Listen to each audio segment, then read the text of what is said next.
Hola, Tanmaya. Hola, hola. Hi, Rainy. Good to see How are you. you? Good to see you too. I'm I doing miss really. you. Sweetie, I miss you too. You're looking so sweet with this, like, oi, like it. It's for you. It's for you. Color. I'm like, I need color. What do I need? Oh, sweet. Good to see you, love. You remind me of color when I think of you. And movement. Color and movement. Yeah. Yes, because we have a bit of history together, right? Like, I'm not a random therapist you met on the street. No. I want to know what you do and why you do it. So first, I'm really happy and honored to be with you on this new podcast, and super excited. My name is Tanmaya, and I was born and raised in Israel, and have been living in Costa Rica for the past 20 years. I am a therapist, and I hold a form of therapy which I name Four Bodies Therapy, which is basically an understanding of human growth, which is anchored in four different aspects of our beings: our physical, emotional, mental, and spiritual aspects of our beings. And since I can share, if you want, later a little bit about the background and where I came from, but understood that my personal growth and anyone I work with is never complete if we're not directly understanding this continuous spiraling between the four bodies. Sometimes I almost see it like a table that has four legs, and it's so important that we understand that each one of these legs, these aspects of our being, has to be directly attended and strengthened, worked with, so we can feel balanced and we can feel thriving rather than just doing our very best to survive this crazy world. Naturally, there are times in our lives that we would tend more to the physical body, and different ways that I'm sure you guys can think about of how can I tend to my physical bodies. Maybe it's time that I'm dedicating more for physical activities. Maybe it's a body cleanse. Maybe it's times that I'm actually taking care of my form. And there are times in our lives that we have to dive deep into our emotional bodies and really work to bring that into the front of the stage and be in touch with our emotions. Not to say that we don't want to do any of those every single day, but there are times that we do more of this, times that we do more of that. And eventually we grow, we grow in this and we grow in that and we grow in this and we grow in that, in order to bring those four bodies into balance and continuous growth. Yeah. So I mentioned the physical and the emotional, and then there are times that we have to drop in and really realize what kind of beliefs are running around and within us, and truly start to shift and see which ones are not updated anymore.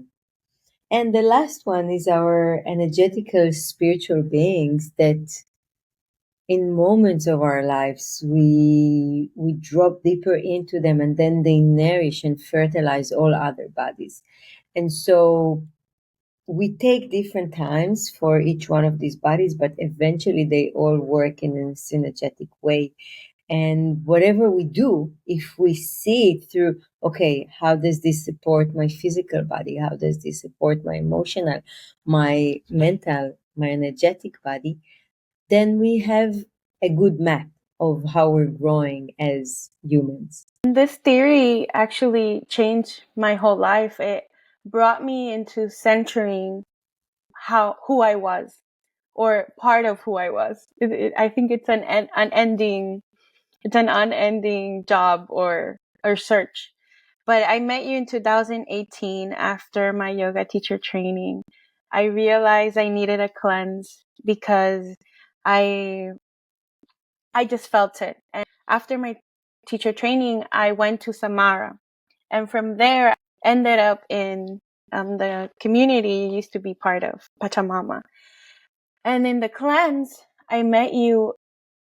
And since then, we've been together. And I remember one comment I said is like, I don't want to go back to a career or architecture or design. And you said, no, you can go back, but you can go back from a different place, with a different purpose, with a different mission and vision. And at the beginning, I was so resistant, even when you told me that. But today I can see the transformation that took me back where I am, and, opened up this new business and new view of the world around me. So I'm very thankful for that. And I think it started with that cleanse, just cleansing my physical body and going to my mental and spiritual and beliefs and energy. Yeah, beautiful. That's such an inspiring example of that. Sometimes we do have to rethink what we studied, what we started off as a career, and we understand it's not aligned with our purpose, and we have other ways that we would like to pour our energy and creativity through. But oftentimes this everything we can do from different perspectives. And we worked a lot to understand, I think, yeah, like how you can take that architecture and design world and make it in a way that is truly aligned, truly purposeful, is coming from an understanding of your internal space and how that can be manifested in an external space, and then realizing that you also have that gift of tapping into somebody else's internal landscapes, if you wish, and realizing that that can be manifested, mirrored in an external landscape, which is the space that they hold, right? Yes, and I was in a way doing that, but I wasn't conscious of that I can see other people inner landscape and reflect that in their surroundings. And so I started having feedback from other people like, wow, now I feel like I'm home, or how did you pick that lamp and know that that was me, right? Not even I know, but now that I have this lamp here, which is an object, but they feel like it's part of them. And in that process, to get to that, and for those clients to realize, we went through a cleanse. We went through a physical cleanse, which is like, is this still part of your life? Do you want this here? Or do you prefer opening your closet or opening the door of your front door when you come from work? And what do you want to see?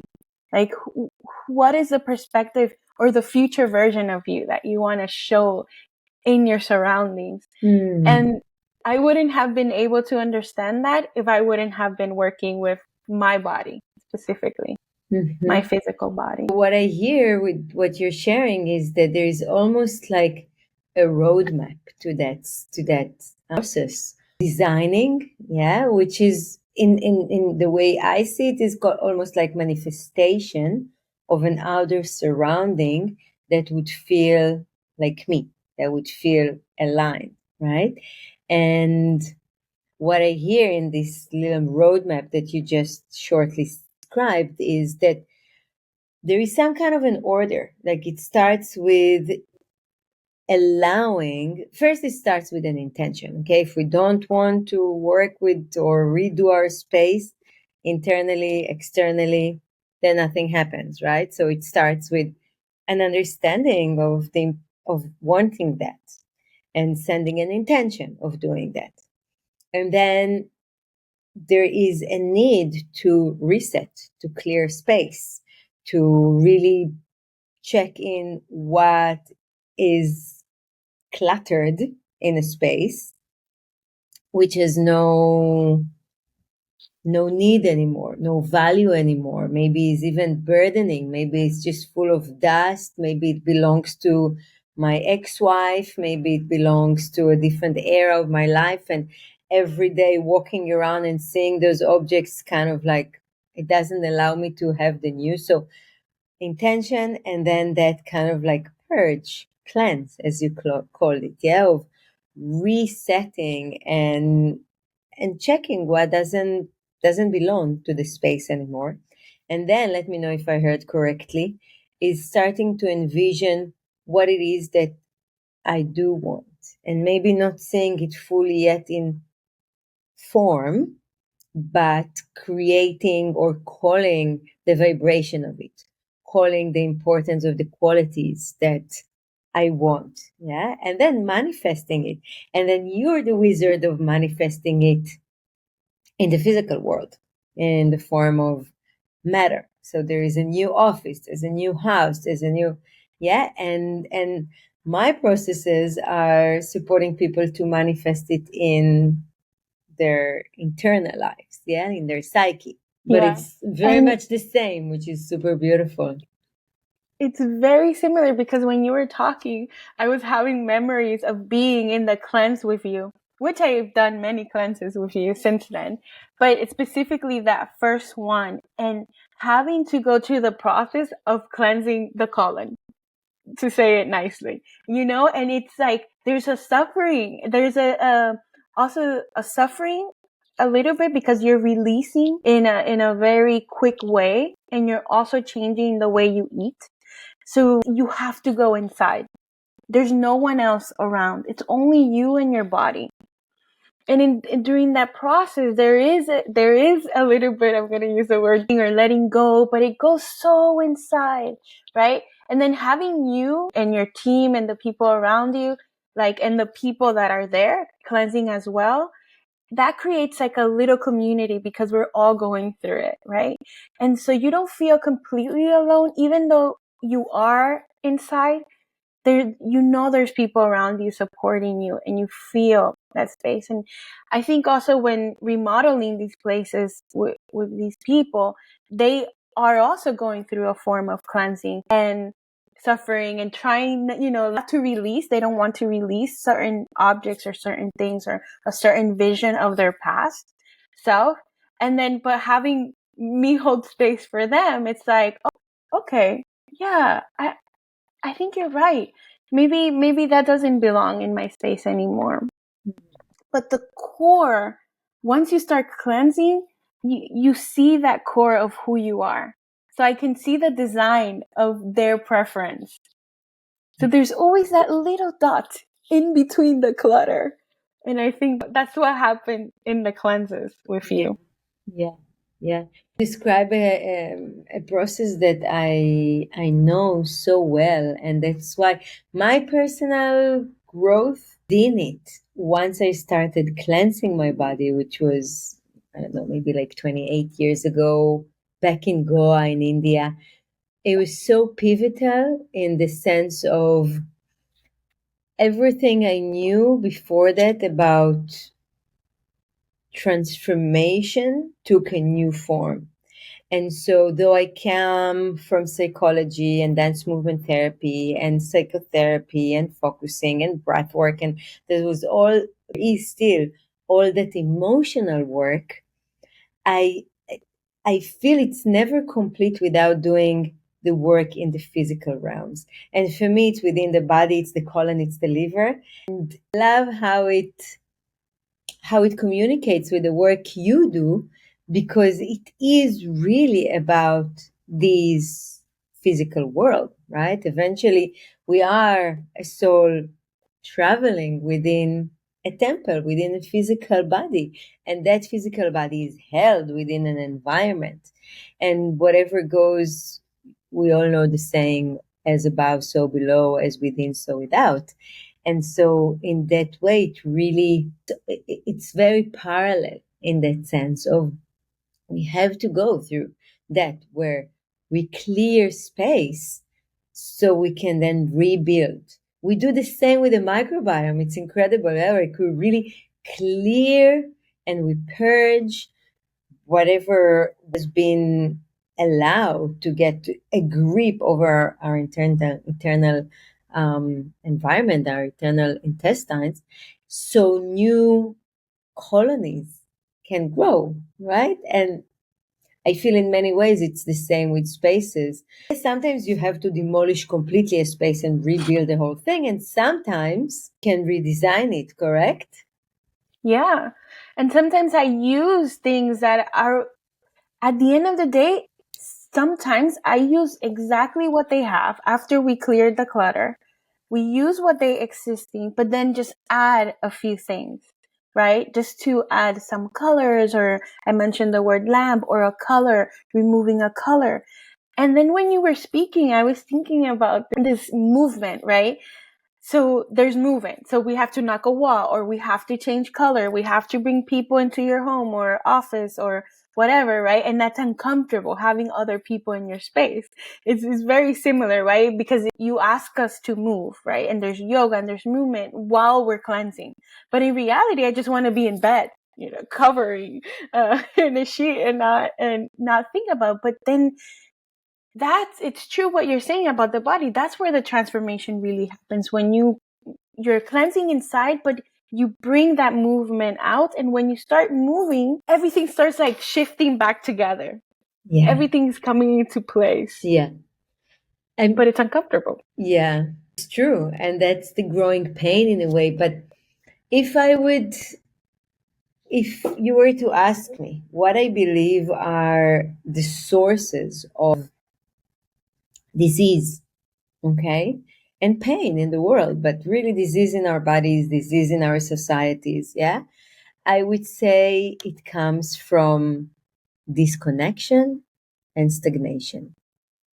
And so the work I do, which in many ways is all the work you do, is to bring the medicine for these two diseases, to bring connection where there is disconnection, and to bring flow, movement where there's stagnation. You see it in spaces, I see it in people's bodies and their psyche, and it's quite the same. We are living in times and in a Western society that puts all its efforts into disconnecting us, first and foremost, from ourselves, from one another, and from nature. Yeah. This is where, we're holding our phones, we're just going with our phones. We wake up first thing in the morning, we're checking our phones.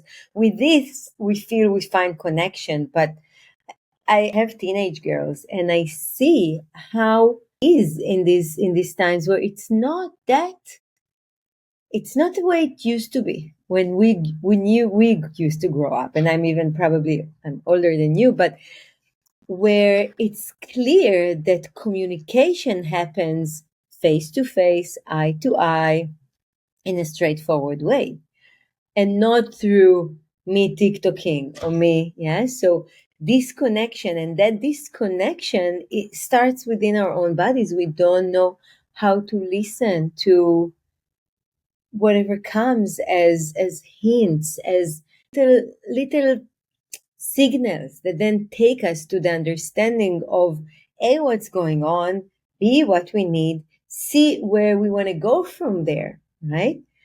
It comes and starts from being disconnected from nature. As simple as that.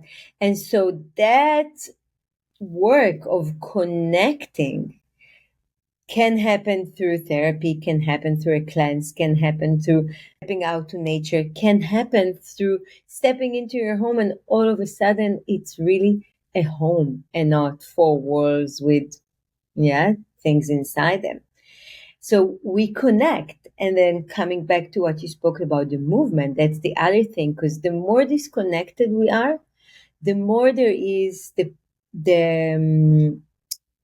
tendency for stagnation, where things are stuck, and then when they stuck, they start to get inflamed, they start to stink, they start to smell. Yeah, I'm speaking in metaphors, but it really is within our bodies. And if you look at spaces, it's like they're stagnant. Nothing has been moved. It's full of dust. We walk around it because it's like that lamp is stuck or that sofa is stuck there for years, and nobody dare to move it. As simple as that, right? And so that antidote of moving, really physically, I would do it with knocking off walls, and I would encourage people to move, to have a dance, to, but eventually we're bringing back that essence of flow, movement, connection, which again, if you ask me, these are the antidotes. This is what our planet needs in order to heal. Also, I have a few things. One is about going back to cleansing and being empty. So if my colon is empty, I have more room to think. I have more room to process certain things. Mhm. And the problem is where it becomes scary is when, at least my personal experience, is a lot of thoughts when I'm cleansed, a lot of thoughts come from the past that I even thought I forgot. Things that happen that in the moment I'm like, that was trauma inducing. And I didn't even realize. And it was a 5-second thing. But when my body's cleansed, these things start surfacing. And it's almost like my organs are sending messages like, look, this scene that you're viewing now, it's still inside of me, even if you're not conscious of it. So all of these things start, and it's a flood. And this is the moment where I think being in a community or cleansing with people or moving with people help you. Because you realize that you're not alone and you have support. Very true. Whenever we start opening basements, I will speak on the body level, but then Yeah. you know that it's exactly the same thing as you start opening spaces, right? And Mm-hmm. we are embodied beings. Our spaces are an embodiment of our beings. And whenever we start moving things around, cleansing things around, purging, washing, rinsing, however you want to call it, yeah, it awakens up cellular memory. Everything is held within us. And so just as when you will move that sofa that has been there for 30 years and belonged to my grandmother, and the memories that are attached to it, as we start moving toxins within our bodies, they have the potential to start releasing memories. Okay.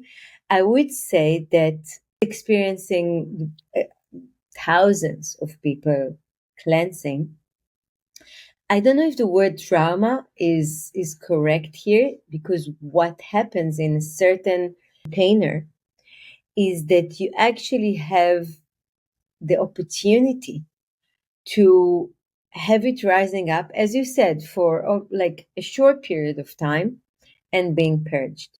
It doesn't come in a form, I never encountered it in a form of flooding and being too much, because it comes when it's ready to move out.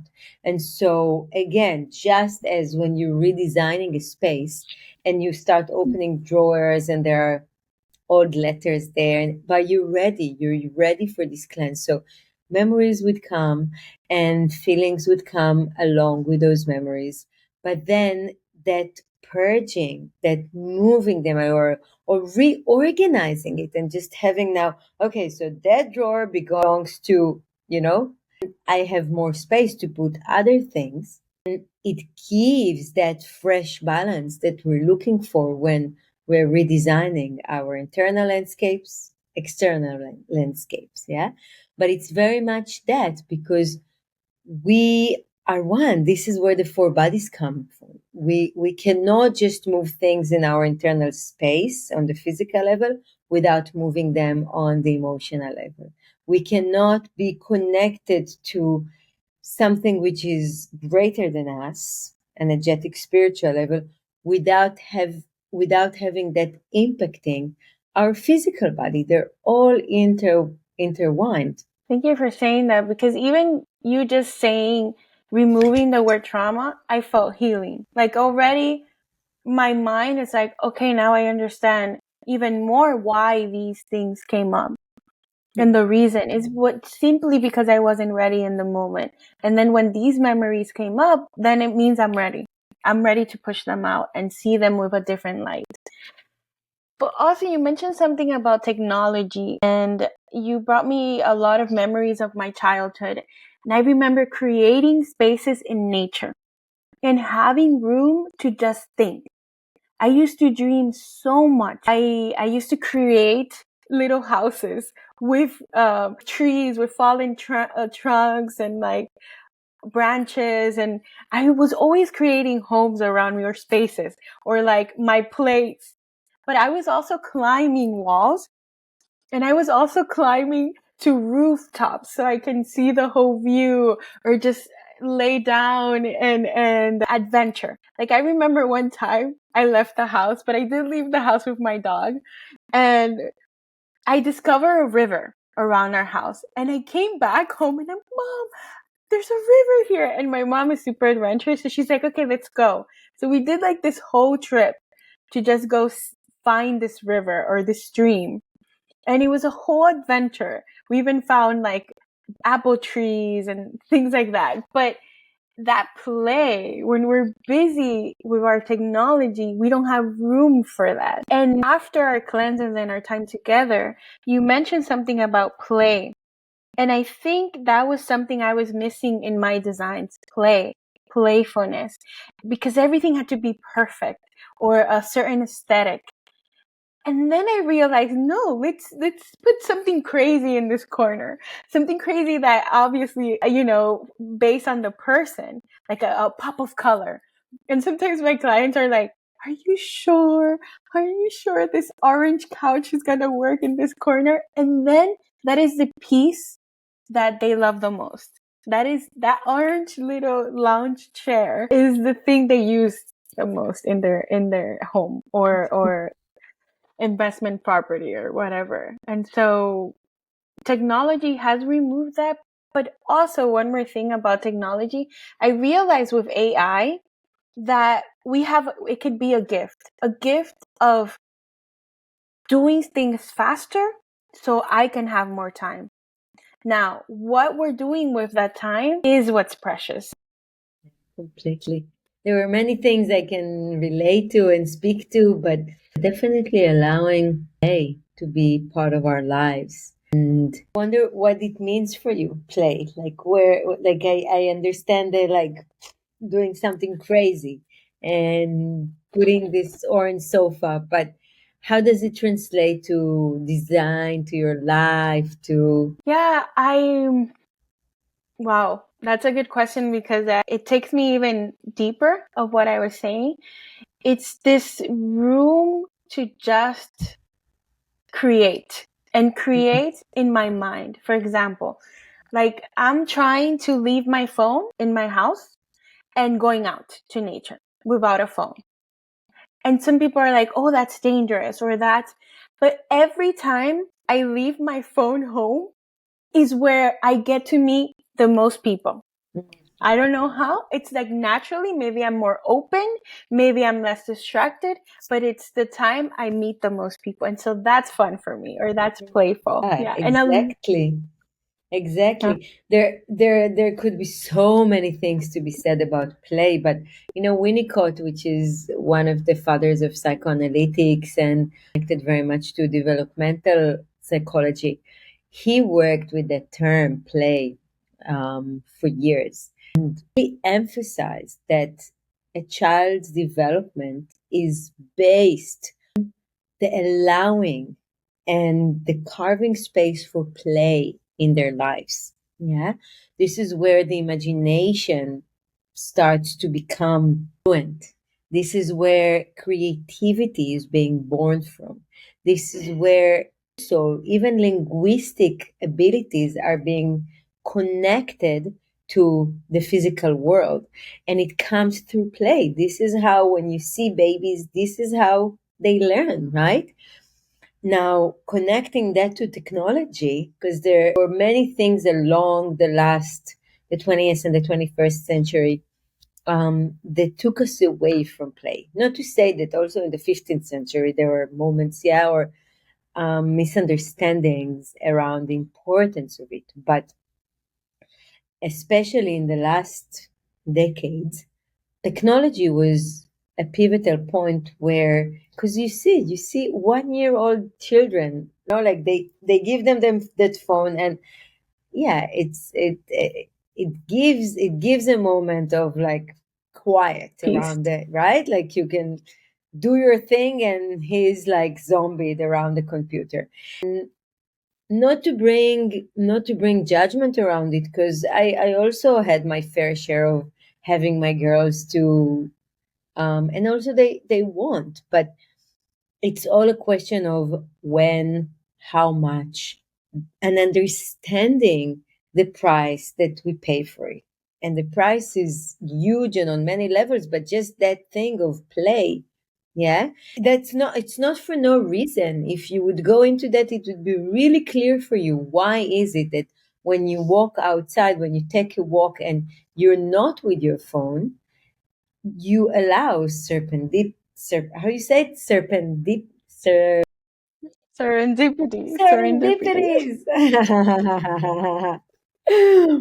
Ah, and more encounters. And there is something which is, by definition, more available for life. Whereas when we have that, it's almost like a protection layer. Yeah, we spoke about it not too long ago in my kids' school, about the fact that there was this, like, it came from debating phones for kids, yes or no, wait till 9 campaign, all sorts of, yeah, like ninth grade, not 9 years old. And one of the things that were shared there was that children lost even the ability, yeah, and the flexibility of, like, if something happens, what do I do? Well, they have a phone, they call immediately mom or dad, and they're gonna solve it. Obviously, sometimes that's not available, but what did we used to do as kids? What was happening until 10, 15 years ago? Yeah, there was a whole other area of possibilities that we knew how to explore. We knew how to recognize an adult that we could trust. We could ask them, hey, we got lost, or, like, I need help. We knew how to ask for help. That's another big piece of our lives that we're like, we can do everything between us and the AI. We can buy anything, we can do anything, and so coming back into disconnection, yeah, but these are skills that we lost. And so, yeah, we can go far with that, but My God. play is huge. Play is huge. Well, what is bringing into mind is when you were talking was about a lot of the time CEOs are paid a lot of money to find solutions, right? And when you talk to these CEOs, not everyone, but I remember the owner of the company I used to work for, he said his childhood was spent in nature just sketching. That's all he did. Sketching, sketching, sketching, sketching. And the things that he wasn't good at, he would hire the best people. So for him, hiring the best people that were really good, he never thought he was the greatest. Never. But he saw talent. And also his time, he would spend it sketching, even in meetings. Tanmaya, we would be in meetings with owners, like big, big companies, and he would be sketching in the meetings. But when he would open his mouth, it was always about a solution. It was always something that would bring the biggest impact in a project. Like the most modern, the most futuristic, but also the anchor of everything. So everyone in the room would be silenced. And then he would go back to his sketching. Yeah. I hear a couple of things here. First of all, that what I see with the sketching piece, and let me know if is Yeah. that first it was connected, like it was just like a streaming of his own, even if it's a doodle, like just doodling and or sketching, but he had allowed and kept alive the streaming of his own flow. Okay, whereas we oftentimes are taught to shift and be whole attentive into what's going on in the outside, and try to like constantly bring the reply, constantly react to whatever wherever is coming from the outside, rather than being anchored in our own being, allowing the streaming of our own flow to move while other parts of us are, because obviously he was listening, he wasn't detached Detach from, now. Yeah. Yeah. he kept alive the thread that kept him connected to his own stream. And the other thing is that perhaps that was his way to align his nervous system, to reset his nervous system, to not be on that like mode of reacting all the time, but staying in a calm mode as a doodle. And what you say is that these things allowed him to then bring with words what was most impactful. Interesting. That's very Brings me to the thought of like, what do we do in our lives, each one of us, in order to stay connected to that inner stream of who we are and what's moving through us and the creativity line? And because there are many ways to do that. You don't always need, sketching is just one way. And sometimes it's just about, okay, you're in a meeting, all your attention is there. But then what do you do in the half hour after? What do you do when you go to pee? Are you just like thinking about what they said and how you're going to reply to them? Or are you taking a moment to shake your energy or close your eyes and just be in your own stillness? 3 seconds on the toilet, but boom, like connected back into you. And what do you do in order to reset your nervous system? These things were not taught to us. And you see people that naturally connected or never lost that connection and how it impacts their lives. Yes, and that reminds me that because that was a tool he used as a kid, right? And so he's using that childhood tool that helped him to, run a business, to bring these ideas forward. And that goes back to the play and the technology. It goes back to having the space and time. But also brings me back to the, when you were saying going back to yourself, your spaces allow that.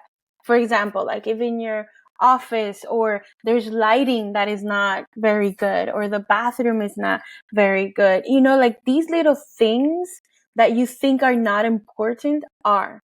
Our spaces around us also affect our inner world and our outer world. It's like, it's all related because it's true. We are in this physical world and we need to bring beauty, but beauty from a place of purpose. Yeah.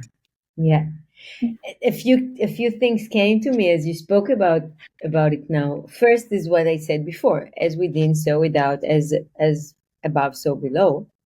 And so, for me personally, if my room is all messed up, I feel it. I feel it. If it's dirty, I feel uncomfortable. As when it is settled, I can come and light a candle and I can light an incense and I have a little flower, and it's simple, but these things are carrying vibration. They're carrying information that in the outer space we perceive through our eyes and maybe what we smell. And in a way, it's exactly like food. That the way I see food is not calories or not even It's even bigger than nourishment, yeah? It is coding of information. Everything we put into our bodies are codes of information. What we see, what we hear, what we smell, and especially living in Western societies where what you see outside your window are lots of concrete and very little sky and a lot of noise oftentimes that washes through our system unconsciously, day in, day out, day in, day out. And that has an impact. And so I chose to relocate my life. So what I see when I open my window is green and a river. And I that's what I want that would wash my internal skies. Yeah. Know that it doesn't make me think, like it's not, things that our internal processes are still as they are. But my point is that especially if the outside environment does not allow us to find that quiet and peace that we need within ourselves, that balance that we are thriving for, joy, whatever. Like I would start with like ask yourself what it is that you're missing in your life and willing to name it, being willing to call it. And it can change from one day to another, but understanding that if that is not something that is easily you can get from the outside, because oftentimes those things we don't. How do I create at least in my home an environment that would support that? Then how can I take it even for a step further, make sure that my really internal system is a reflection of what I want. Yeah. Same as how I take care that my room would be a reflection of what I want. Yeah. And that brings me to the question of like, what things do you use when you travel? For example, to bigger cities, or you're going to spend time with family somewhere outside of your beautiful fairy home that you currently live. Like, what are the tools that you use that can? Hmm. So I shared I live for 20 years in Costa Rica and we don't travel much, but once a year we go normally back to Israel, where both my and my husband's families are coming from, and we still have many dear friends there, and obviously family. And so for many years, first it's a very challenging, it's a long flight, transatlantic, never with like, it's always at least 2 stops on the way, and jet lag and all that. So first and foremost, acknowledge that the body goes through a shift. Yeah. Even if I even from where I live to San Jose, which is the capital of Costa Rica, and it's a city, acknowledging the fact that it's a shift, a different space, it's a different ecosystem. And I always say, we are an internal ecosystem that constantly communicates with the outer ecosystem. And so when I travel, I know that my internal ecosystem is in a reorientation, oftentimes go through disorientation. Airplanes are the biggest disorienting, yeah, because everything changes there. The pressure of the air, food which is not food, all that throws our system off balance. And so it starts with acknowledging, yeah, okay, I know that that's what's going on. Yeah. So first and foremost, I would make sure that I'm taking care of my internal system. I never travel without probiotics. Simple, yeah, but okay, those just to make sure that my internal ecosystem is getting supported. Now, that's a whole talk on its own. What type of probiotics and how do I know that they support me? But once you find the ones that are helpful for you, especially when you go out on planes or when you're going into a place where it's not the food you know, it's not the climate you know, it's not your normal routine, that would be the first thing. Yeah.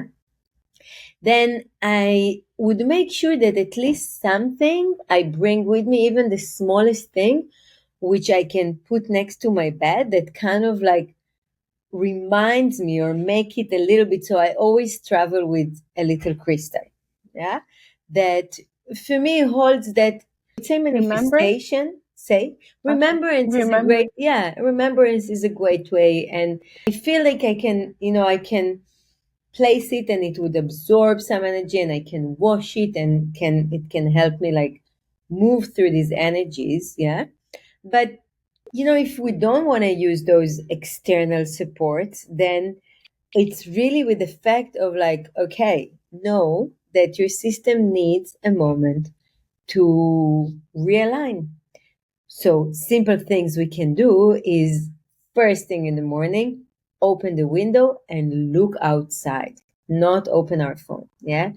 Look at the sun if the sun is rising.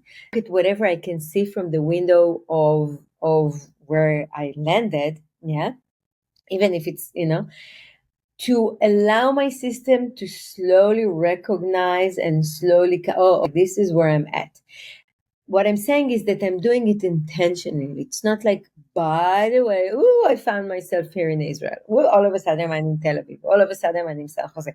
I'm okay. So I wake up and I would go outside and I will spend 2-3 minutes like looking around, smelling, opening my ears, and kind of like telling my system, hi, we're here. Welcome to this new space. Yeah.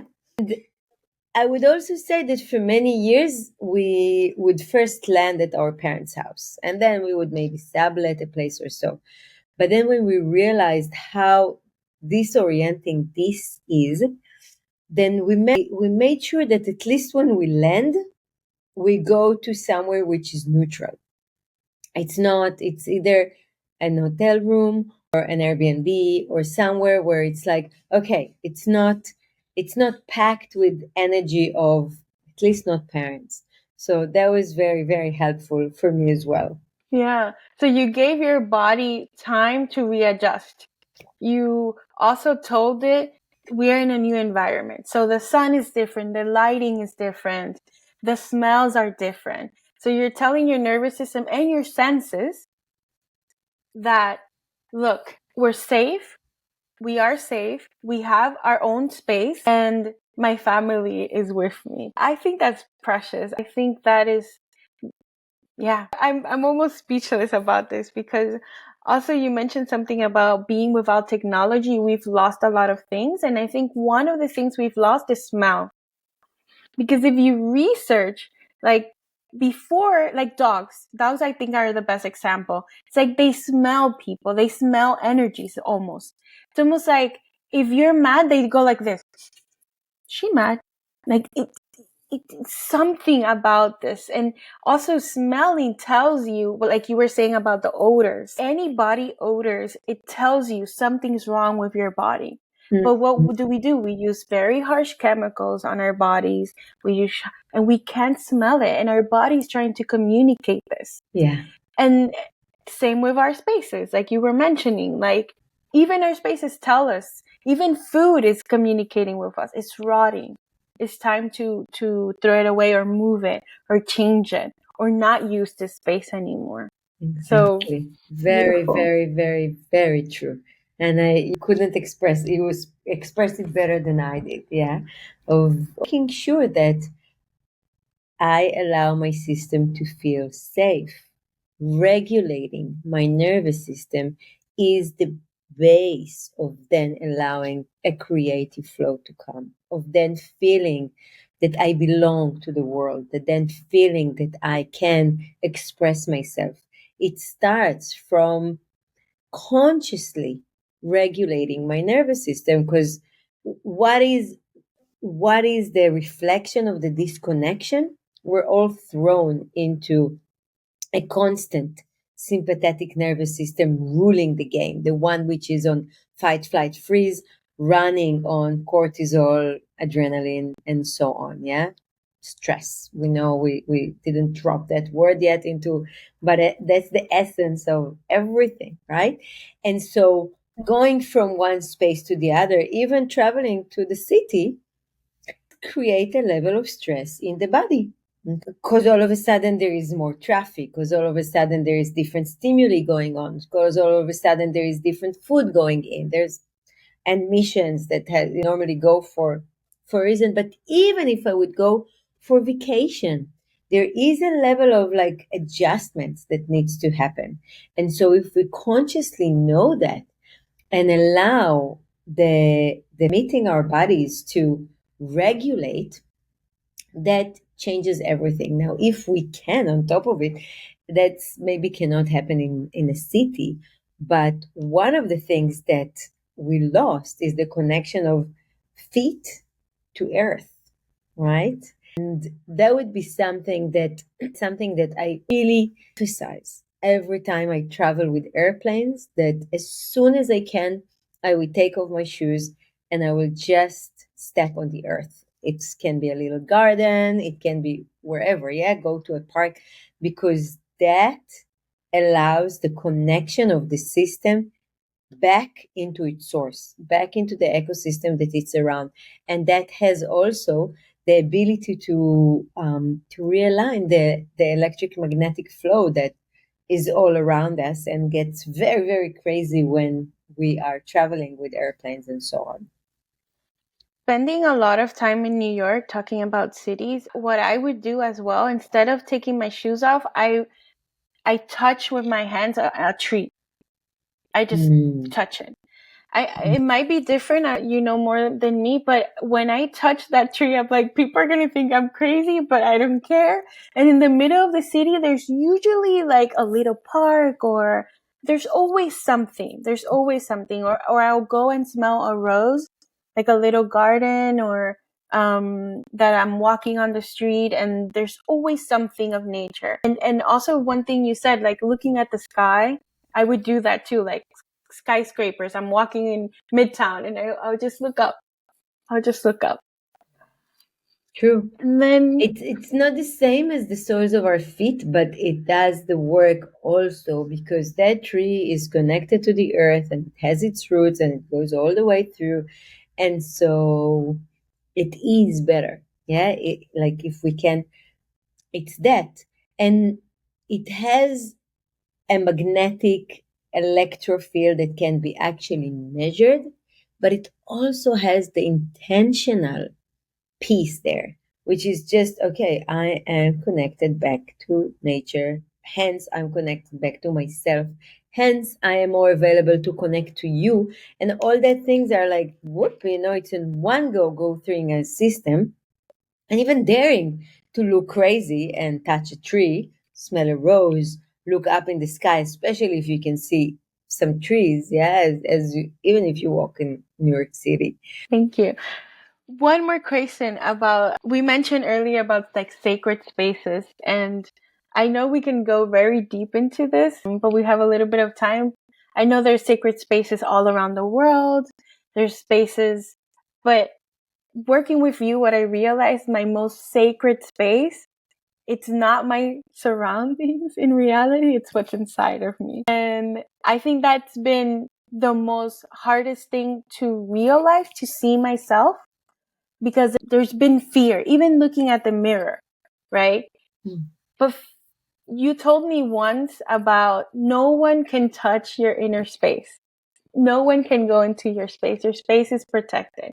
Your inner space is yours. Yours, and in the universe, or God, our creator, or where we came from. That always, when I'm in the most stressful moments, I always close my eyes and think about this space, that it only belongs to me.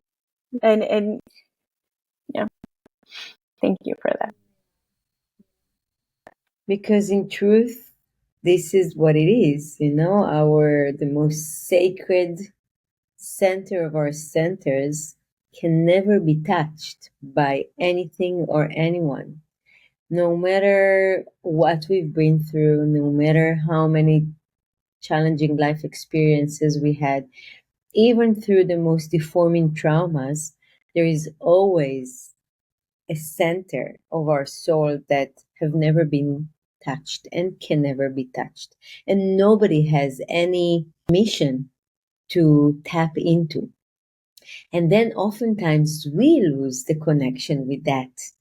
And so when we see ourselves as temples that have layers, and then at the center of the center there is that, like, the most sacred emptiness. Actually, it's an empty space. There is nothing really in there. That's why nobody can go in it. That's why it's like the center of a vortex or the eye of a storm. It's completely empty, and it's completely still, and it's completely available just for you to tap into it. And so when we think of ourselves as space, as temples, and we agree to know that through all the layers there is that most precious diamond that can never be moved, and we consciously work in order to be connected with that diamond. That's simply said, that's the essence of meditation. That's the essence of mindfulness. That's the essence of any practices that bring us back home, is tapping into that which belongs to no one but your soul's essence. And we run around our lives without being connected to that. But actually, it's exactly as simple as you said it. Once we know it's there, we at least can rest into that knowing. And that's huge. Huge. And I'm so thankful for your teachings and your support, and for always being with me, and for coming here and talking about spaces in general. I'm forever grateful. Thank you so much. You're Thank so you. welcome. And I will say that if anybody wants to explore my work, maybe you can put my website in the show notes. I will. Yeah. Beautiful. But just in general, what's your handle? Your Instagram handle? Tanmaya Daniel. And my website is tanmaya.life. Thank you so much. Wonderful talking to you. Bye, sweetie.